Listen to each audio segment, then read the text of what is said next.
Assalamualaikum warahmatullahi wabarakatuh. Maklumat ucapkan kepada semua murid-murid kelas Mu'allimah. InsyaAllah hari ini kita akan sambung sedikit. Sebenarnya ada lagi berbaki sikit saja lagi untuk tajuk najis bagi subjek ibadah. Cumanya Mu'allimah akan recap balik ataupun Mu'allimah akan ulang kaji semula mana-mana yang kita tertinggal. Kemudian Mu'allimah akan sambung dengan tajuk yang seterusnya. Jadi kamu boleh lihat pada slide yang Mu'allimah tunjukkan ini kepada kamu. Jadi kita dah selesai ya untuk tajuk ibadah, beberapa subtopik. Seterusnya, kita tengok tajuk najis. Kita dah belajar apa itu pengertian najis. Ini saya dah terangkan dalam kelas sebelum ini. Cuma Mu'allimah akan ulang kembali.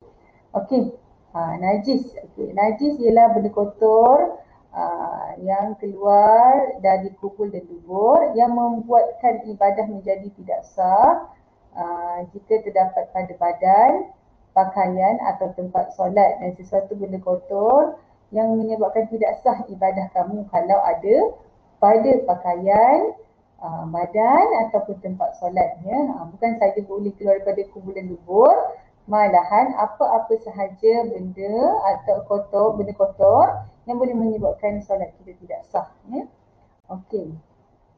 Seterusnya, yang ini pun Mu'allimah dah tunjukkan dalam kelas. Apakah contoh-contoh najis?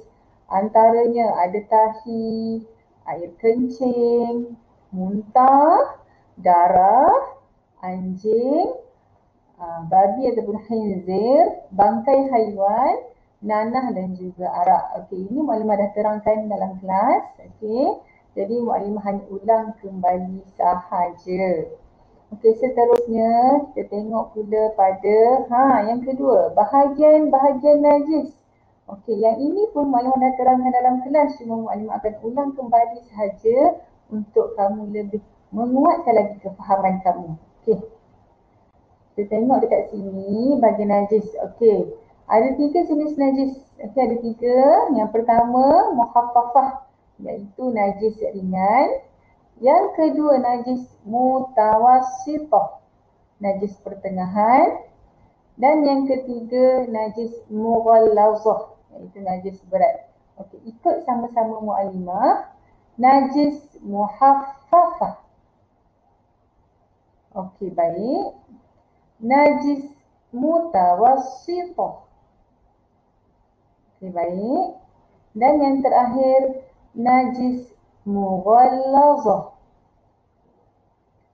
Terima kasih anak-anak. Seterusnya Mu'allimah akan terus pergi kepada maksud ataupun pengertian setiap jenis najis tadi. Kita tengok yang pertama. Najis muhaffafah.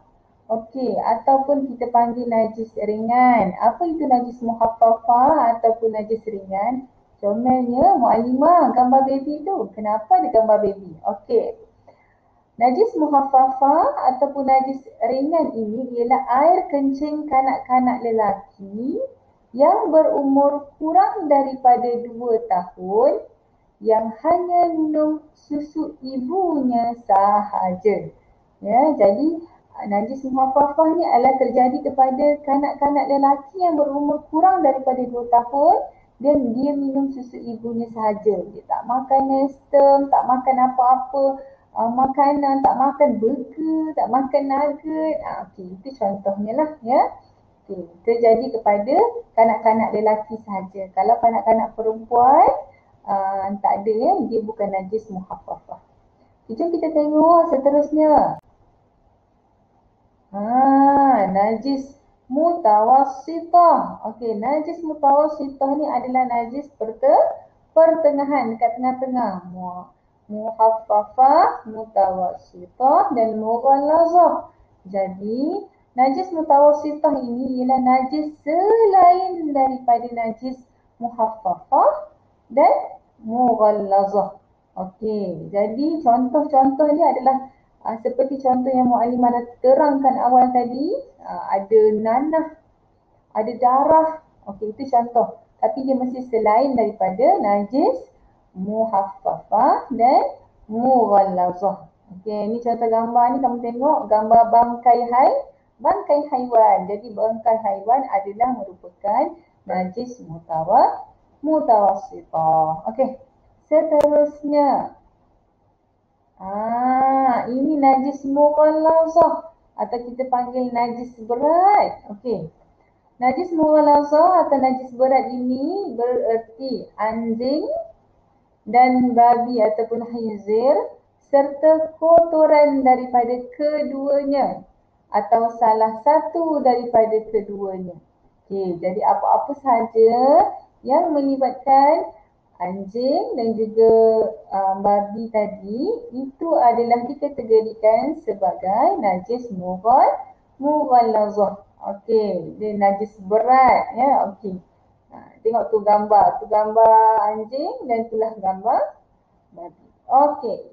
Seterusnya habis ya, kita dah belajar ketiga-tiga erti, pengertian bagi ketiga-tiga jenis najis. Najis muhaffafah, najis mutawassithah dan najis mughallazah.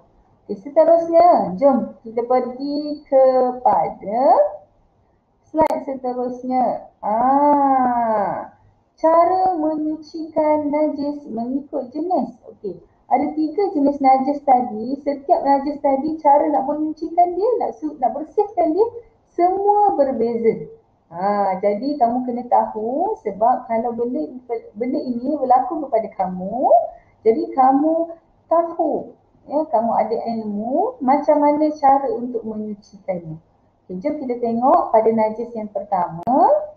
Okey, najis muhaffafah. Najis muhaffafah tadi apa? Yang bayi lelaki. Air kencing saja. Kalau najis tahi dia tak ya.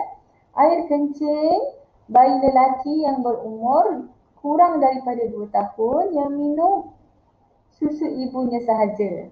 Jadi kalau baby baru lahir tu, dia bayi lelaki, tiba-tiba dia balik, dia terkencing pula pada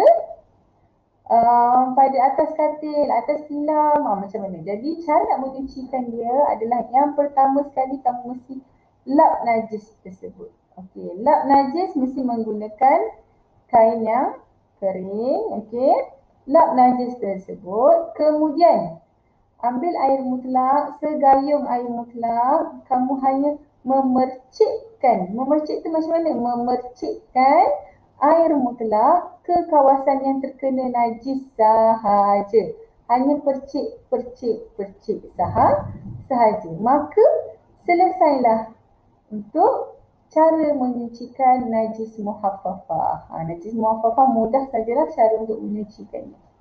Okey, itu untuk najis muhaffafah. Seterusnya, kita akan pergi kepada najis mutawassithah. Okey, najis mutawassithah, bagaimana cara untuk menyucikannya?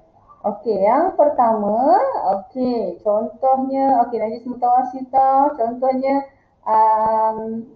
air kencing, ya, air kencing kamu lah. Okey, air kencing kamu, air kencing adik kamu yang dah lebih daripada 2 tahun. Okey. Cara untuk menyucikannya adalah pertama sekali kamu mesti buangkan najis tersebut.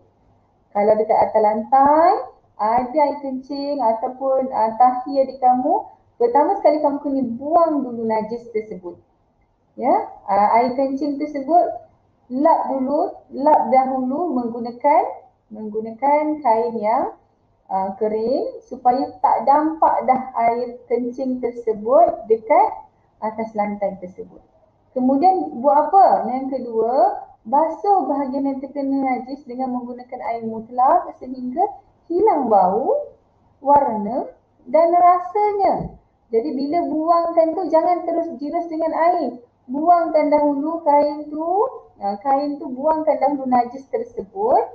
Kemudian baru kamu ambil air mutlak, pergi dekat paip, ambil dalam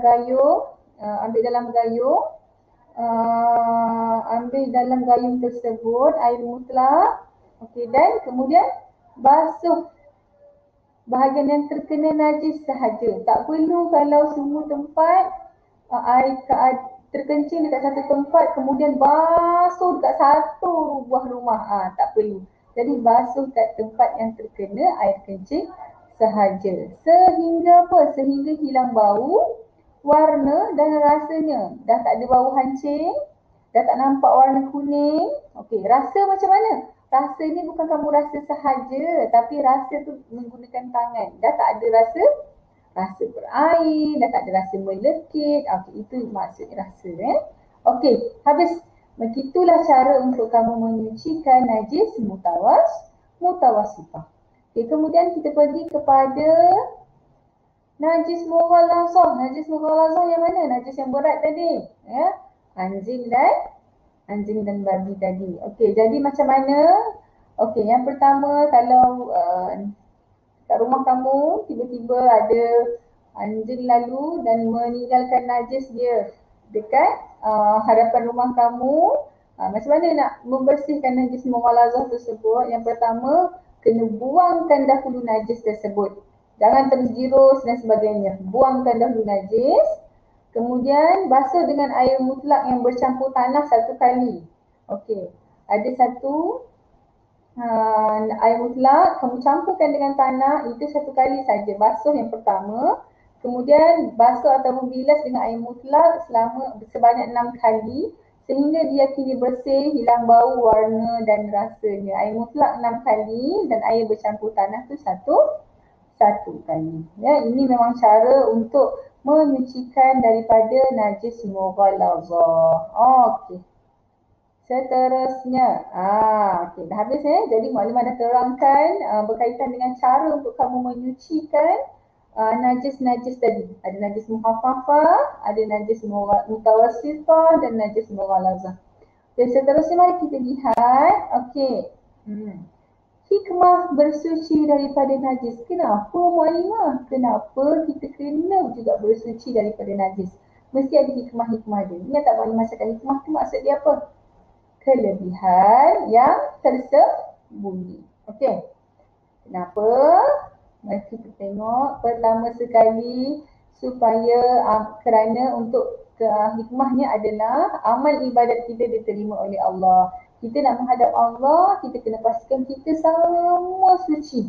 Ya, suci, tak ada kekotoran ya. Jadi barulah kita amal ibadat kita diterima oleh Allah. Allah tak akan menerima amal ibadat kita kalau kita dalam keadaan yang tidak suci. Yang kedua adalah supaya kita terhindar daripada penyakit. Bila kita tak bersuci, contohnya, minta maaf Maklumat sebut air kencing, kita tak basuh, jadi kita tak bersuci. Bila tak bersuci, air kencing tak basuh, jadi kita akan terkena jangkitan kuman dan sebagainya. Itu sebablah hikmah dia, kita kena bersuci supaya kita terhindar daripada penyakit. Okey. Dan yang ketiga, kita dapat mengelakkan daripada gangguan syaitan. Kenapa gangguan syaitan Mu'alimah? Sebab syaitan ni sukalah, suka sangat dekat orang-orang yang tidak bersuci, yang kotor. Syaitan pun rumah dia pun dekat tandas, betul tak? Jadi sama-samalah, dia pun tak suka kepada kebersihan.